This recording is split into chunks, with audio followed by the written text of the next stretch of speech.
Hello friends, मैं doctor Pushpa Sharma from Mansa college Bhilai. आज जो मैंने टॉपिक लिया है वो चैप्टर 3 का है, करिकुलम डेवलपमेंट के अंतर्गत है ऑर्गेनाइजेशन ऑफ करिकुलम। जैसे कि हम सभी जानते हैं कि करिकुलम यानी शिक्षा को देने का एक क्रम, शिक्षा का एक क्रम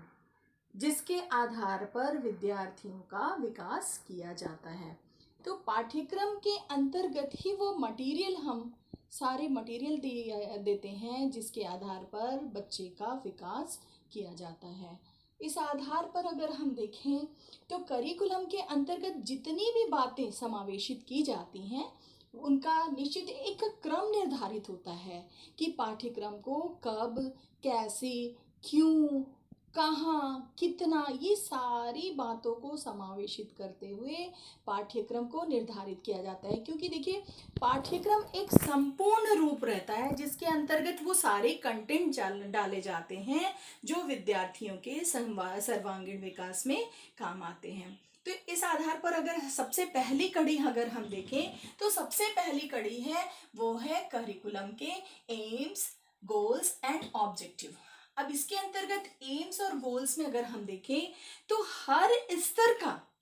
एक अलग ही एम्स और गोल्स निर्धारित किया जाता है। जैसे कि प्राथमिक स्तर एलिमेंट्री लेवल का अगर हम देखें तो उसके किस तरह के एम निर्धारित किए जाते हैं वो अलग रहते हैं। उसी प्रकार से सेकेंडरी लेवल का जो एम्स रहता है, गोल्स रहता है, वो अलग रहते हैं। क्योंकि देखिए, यहाँ पर बालक का स्तर अलग है, मानसिक स्तर अलग है, शारीरिक स्तर अलग है। उसी तरह से अगर हम सेकेंडरी लेवल का देखें तो सेकेंडरी लेवल में भी बालक का शारीरिक और मानसिक स्तर अलग है, उसका वातावरणीय जो स्तर होता है वो भी अलग रहता है। उसके पश्चात हम देखें तो टर्शरी लेवल जो है उसमें और ज़्यादा डेवलप हो चुका रहता है बच्चे का शारीरिक और मानसिक स्तर। तो यहाँ पर हम देखें तो हमारे जो करिकुलम के अंतर्गत जो एम्स और गोल्स भी जो निर्धारित किए जाते हैं वह भी उन्हीं के आधार पर निर्धारित किए जाते हैं। उसी के आधार पर हमारे स्कूल्स के विजन और मिशन भी निर्धारित किए जाते हैं कि हमारा उद्देश्य क्या है, एक विद्यार्थी को हम किस तरह का एक आदर्श नागरिक बनाना चाहते हैं जो देश के विकास में किस तरह से अपने लक्ष्य को निर्धारित करेगा और अपना उद्देश्य निर्धारित करेगा। तो यहाँ अगर हम सबसे पहली कड़ी हम देखें तो यहाँ हमारे एम्स और गोल्स पहले ही हम ये निर्धारित कर लेते हैं कि इस आधार पर हम अपने करिकुलम के अंतर्गत विभिन्न प्रकार से हम कंटेंट को भी बनाएंगे जिससे कि एक अच्छा हमें उद्देश्य और एम्स बनेगा। उसी के आधार पर अगर हम देखें, इसी के आधार पर हमारा शैक्षिक उद्देश्य भी बनता है कि किन उद्देश्यों को लेकर के हम बालक के सामने कंटेंट को प्रस्तुत करेंगे। और ये जो कंटेंट रहते हैं करिकुलम के अंतर्गत जो आते हैं उनको भी हम स्तर वाइज ही डिसाइड करते हैं कि किस स्तर का शारीरिक और मानसिक विकास का स्तर का बच्चा है, उसके आधार पर ही हमारे कंटेंट भी निर्धारित होते हैं जो पाठ्यक्रम के अंतर्गत आते हैं। अब उसके आधार पर ही अगर हम देखें तो उसके जो डोमेन का जो क्षेत्र रहता है यानी ज्ञान का जो क्षेत्र है वो इस स्तर पर निर्धारित होता है, कॉग्निटिव, अफेक्टिव और साइकोमोटर यानी संज्ञानात्मकता। कॉग्निटिव के अंतर्गत हम ये देखते हैं कि जो करिकुलम हम बच्चों के सामने देने जा रहे हैं उससे उसको ज्ञान क्या मिलेगा, उसको वो अपनाएगा कैसे, उसको विश्लेषित कैसे करेगा, उसका अपने लाइफ में मूल्यांकन कैसे करेगा। ठीक उसी प्रकार से हम देखें तो इफेक्टिव के अंतर्गत हम ये देखते हैं कि वो रिसीविंग कैसे करेगा, रिस्पॉन्डिंग कैसे करेगा, वैल्यूइंग कैसे करेगा। क्योंकि जो कंटेंट दिए जाते हैं देखिए वो स्कूली स्तर तक ही नहीं रहते हैं कि बच्चा कक्षा में गया और उसको पाठ पढ़ा दिया गया और वो स्कूल लेवल तक वो एग्जाम देगा, ऐसा नहीं है। हम बच्चे को समाज का एक आदर्श नागरिक बनाना चाहते हैं, देश का एक आदर्श नागरिक बनाना चाहते हैं। तो जो हमारा करिकुलम रहता है वह इस तरह का निर्धारित होता है कि जो उसको ज्ञान दिया जाता है वो उसकी लाइफ लॉन्ग वो यूज होता है। तो उसी के आधार पर हम ये कह सकते हैं कि जो भी ज्ञान हम देखते हैं उससे वो प्रभावी कितना होता है, वो ज्ञान उनके लिए कितना प्रभावी होता है, जिसके आधार पर वो अपना मूल्य निर्धारित कर पाते हैं। इसी की आगे कड़ी में हम देखते हैं कि साइकोमोटर मतलब उसकी क्रियात्मकता कैसी होगी। तो यहाँ पर भी हम देखते हैं कि बच्चा अपना परसेप्शन कैसे करेगा, उसी के आधार पर हम देखें तो उसका एडॉप्टेशन कैसे होगा। यानी कहने का तात्पर्य ये है कि जो भी करिकुलम के अंतर्गत मटेरियल जो डिसाइड होते हैं, जो कंटेंट डिसाइड होते हैं, उनमें ये तीनों बातों को समावेशित करते हुए हम ये देखते हैं कि जो भी हम विषय वस्तु बच्चों के सामने दे रहे हैं वो उनके लिए एक तरह से देखा जाए तो ज्ञान के पक्ष को देखते हुए, उनके प्राप्त करने के पक्ष को देखते हुए और उसके अनुसार अनुसरण करते हुए उनका जो आगे का लक्ष्य और उद्देश्य निर्धारित होगा वो समावेशित करते हैं। अब एम्स और गोल्स और ऑब्जेक्टिव के बाद जो सेकंड पॉइंट आता है वो है कंटेंट और सब्जेक्ट मैटर का। कंटेंट यानी विषय वस्तु जो हम दे रहे हैं बच्चों को करिकुलम के अंतर्गत, उसमें भी हम ये देखते हैं कि वो कंटेंट किस तरह से निर्धारित हो, और उसका भी वही एम रहता है कि किस स्तर का है, किस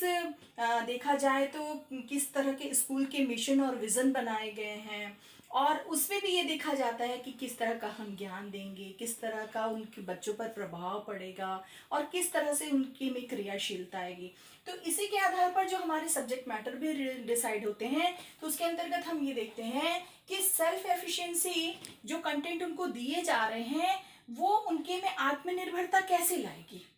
उसी प्रकार से देखा जाए तो हम उन कंटेंट की सार्थकता भी देखते हैं कि जो हम कंटेंट दे रहे हैं, जो विषय सामग्री हम दे रहे हैं वो बच्चों के लिए कितना सार्थक होगा। नहीं तो देखिएगा समय दर समय हमारे जो कंटेंट में जो बदलाव आते रहे हैं, जो हमारे करिकुलम रिफॉर्म किए जाते हैं वो इन्हीं उद्देश्यों को लेकर के किए जाते हैं कि जब जिन सामग्री की आवश्यकता है उनको हम देते हैं, तत्पश्चात फिर उनका रिवीजन होता है। इसी प्रकार से देखें तो वैलिडिटी कि जो कंटेंट हम बच्चों के सामने दे रहे हैं वो वैध है या नहीं, तो उन सारे कंटेंट की हम वैलिडिटी को भी देखते हैं कि बच्चे के लिए वो कितना आवश्यक है और उनके जीवन में कितना प्रभावी रहेगा। इसी प्रकार से हम यूटिलिटी भी देखते हैं कि जो दिया जा रहा है उसके जीवन में उसकी कितनी उपयोगिता है। अब देखिए अगर हम बच्चों को विषयवार अगर हम देते हैं, जो भी चैप्टर देखते हैं, तो हम यहाँ पे न सिर्फ क्रियाशीलता देखते हैं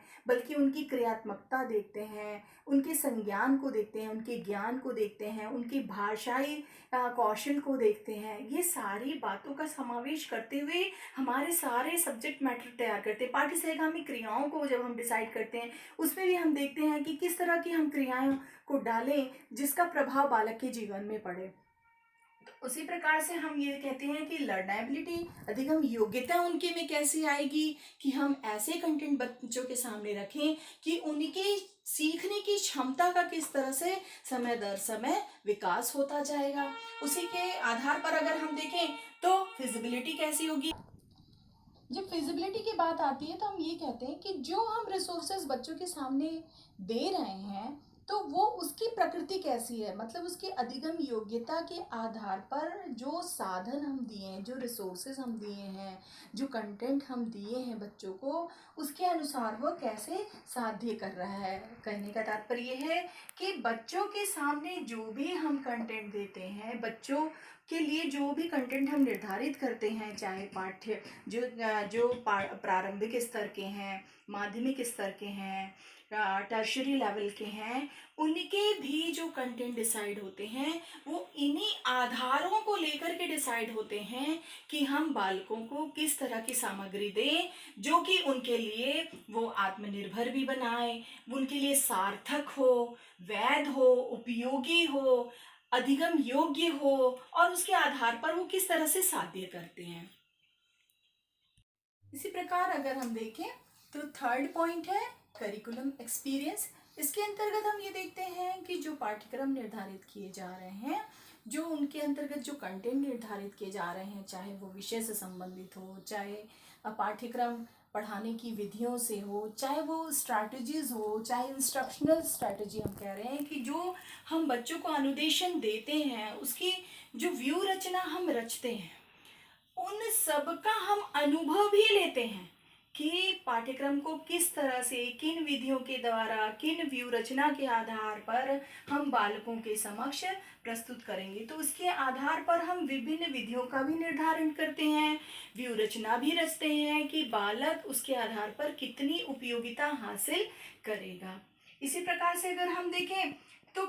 चौथा पॉइंट जो है वो करिकुलम इवेल्युएशन का है। तो करिकुलम इवेल्युएशन का मतलब यह है कि जो भी हम कंटेंट छात्रों के समक्ष